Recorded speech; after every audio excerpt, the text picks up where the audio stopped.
ഡൈനോസോഴ്സ്.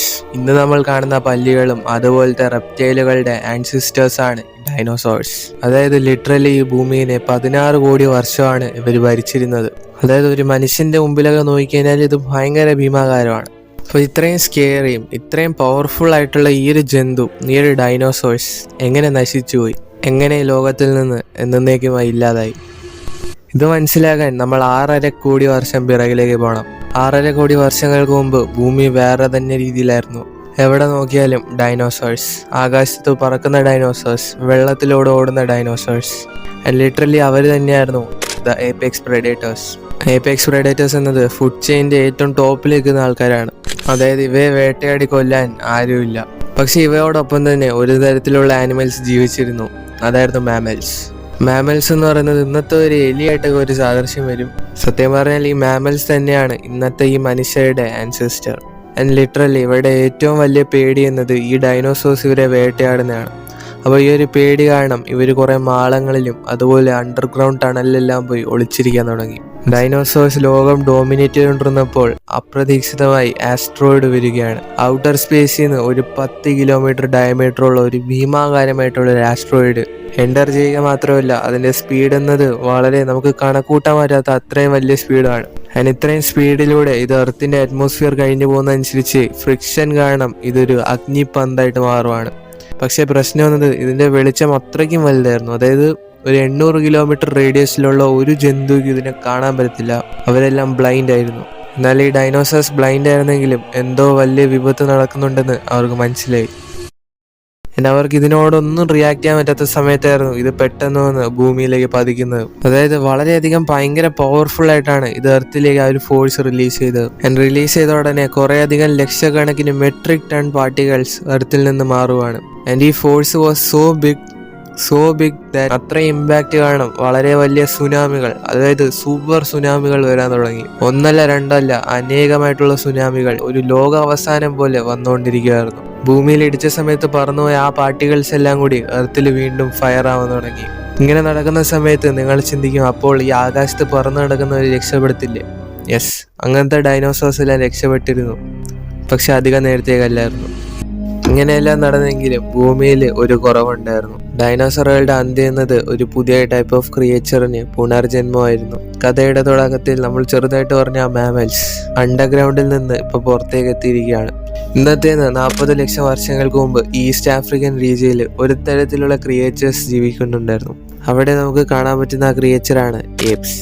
മരങ്ങളുടെ മേളിൽ ജീവിച്ചുകൊണ്ട് തന്നെ ഇവർക്ക് ഫുഡിനൊന്നും കുറവില്ലായിരുന്നു. പക്ഷെ ഒരിക്കൽ ഔട്ട് ഓഫ് ദ ബ്ലൂ ഒരു നാച്ചുറൽ ഡിസാസ്റ്റർ കാരണം ഇവരുടെ ആ ഏരിയയിൽ അവർക്ക് മഴയൊന്നും കിട്ടുന്നില്ലായിരുന്നു. അതുകൊണ്ട് തന്നെ ആ സ്ഥലത്തെ മരങ്ങളും അങ്ങനത്തെ സസ്യജീവികളെല്ലാം ഇല്ലാതായി. ഇതെല്ലാം ഇല്ലാതായപ്പോൾ ആ ആനിമൽസ്, അതായത് ആ ഏപ്പുകൾക്ക് വേറെ ഓപ്ഷൻ ഇല്ലായിരുന്നു. വേറൊരു മാർഗമില്ലാതെ അവർ ഭൂമിയിലേക്ക് ഇറങ്ങേണ്ടി വന്നു. ഇവയായിരുന്നു അഡിപെത്തിക്കസ് റെമിറ്റസ്, നമ്മളുടെ പൂർവികർ.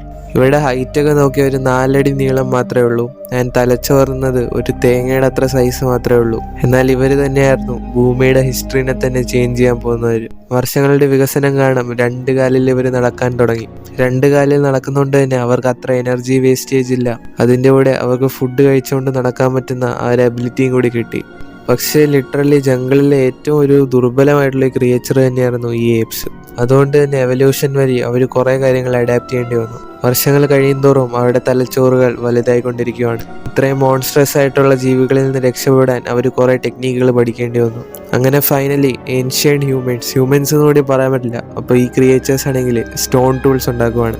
അതായത് ബ്രോ, ലിറ്ററലി ഈ ഡൈനോസോഴ്സ് ഒക്കെ ഇത്രയും മില്യൺ വർഷങ്ങൾ ജീവിച്ചിട്ട് അവർക്ക് ഇങ്ങനത്തെ ഒരു സംഭവം ഉണ്ടാക്കാൻ പറ്റിയില്ല. ഇതിന്റെ കാരണം എന്നത് അവരെ തോൽപ്പിക്കാൻ ആരും ഇല്ലായിരുന്നു. എന്നാൽ ഈ മനുഷ്യരെ തോൽപ്പിക്കാൻ കുറേ പേരുണ്ടായിരുന്നു.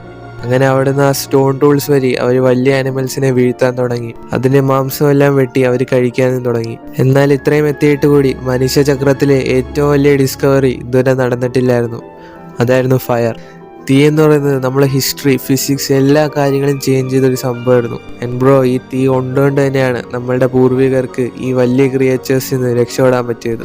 രക്ഷപ്പെടാൻ മാത്രമല്ല, തണുപ്പ് കാലത്ത് ഈ തീ ലഭിക്കാൻ വേണ്ടി എല്ലാവരും കൂട്ടത്തിലിരിക്കുമായിരുന്നു. ഇങ്ങനത്തെ ഈ ചെറിയ കൂട്ടങ്ങളാണ് ഓരോ കമ്മ്യൂണിറ്റികളും വില്ലേജുകളായിട്ട് മാറിയത്. ഞാൻ പറഞ്ഞ പോലെ ഈ ഒരു ഇൻസിഡന്റ്, അതായത് ഈ തീയുടെ ഒരു ഇൻസിഡന്റ് കഴിഞ്ഞിട്ട് ഹ്യൂമൻ എവല്യൂഷൻ എന്ന് പറയുന്നത് റാപ്പിഡ് ആയിരുന്നു. റാപ്പിഡ് എന്ന് പറയാൻ പറ്റില്ല, ഓൾമോസ്റ്റ് അൺബിലീവബിൾ ആയിരുന്നു. ഇവിടെ നിന്ന് നമ്മൾ ക്രിയേറ്റ് ചെയ്യുന്ന സംഭവങ്ങളൊന്നും ഒരു ജീവിക്കും കോംപ്രിഹെൻഡ് ചെയ്യാൻ കൂടി പറ്റത്തില്ല.